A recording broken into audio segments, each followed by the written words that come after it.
অর্ডারটা। আমার বান্ধবী পায়েল তোমাকে ভালোবাসে। দেখুন, এটা যদি সত্যিও হয় না তবু আমার জন্য পসিবল নয়, কারণ আপনার বাবা মস্ত বড় একজন বিজনেসম্যান। এই শহরে কে না ওনাকে চেনে, আর আমি তো সামান্য একজন ওয়েটার। দেখো, আমার তোমার এই ওয়েটারের জবে কোনো প্রবলেম নেই। যদি আমরা একসাথে থাকি, যদি আমরা বিয়ে করি, তাহলে আমরা একটা ক্যাফে খুলতে পারবো। আই এম সরি ম্যাডাম, আমার যোগ্যতা আমি জানি, আমি আপনার যোগ্য নই। আরে, আমার বান্ধবী তোমাকে প্রপোজ করলো আর তুমি বলছো তুমি ওর যোগ্য নও? আরে, তুমি ওর যোগ্য বলেই ও তোমাকে প্রপোজ করেছে। তুমি জানো, আজ পর্যন্ত ও কারোর প্রপোজাল অ্যাকসেপ্টও করেনি। হ্যাঁ জানি আমি।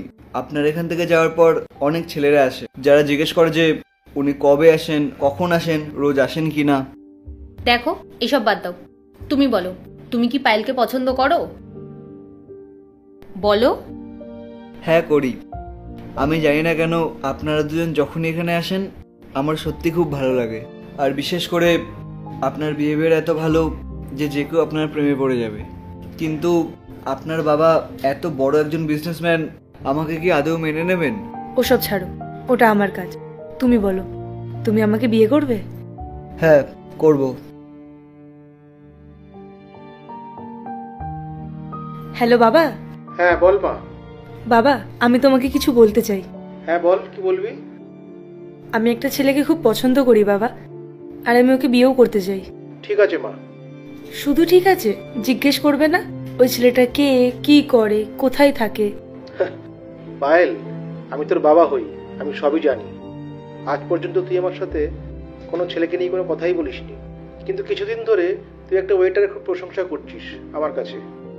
তাহলে মা, তুই যাকে ভালোবাসিস সেই কি ওই ছেলেটা? হ্যাঁ বাবা, ওই সেই।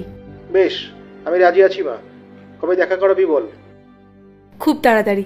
অ্যান্ড থ্যাংক ইউ বাবা, I love you so much. I love you too মা। তুই সবসময় এরকম খুশি থাক। রাখছি মা তাহলে। এবার বলো। এরকম বাবা কার হয়? আমার। বলো এবার, কবে বিয়ে করছি আমরা? যখন তুমি বলবে। এখনই করিনি তাহলে? আমি রেডি। কংগ্রাচুলেশনস গাইস, তোদের দুজনের বিয়ে হচ্ছে। আরে অ্যাটলিস্ট এবার ভালো করে প্রপোজটা তো কর। I love you Rohan. I love you two.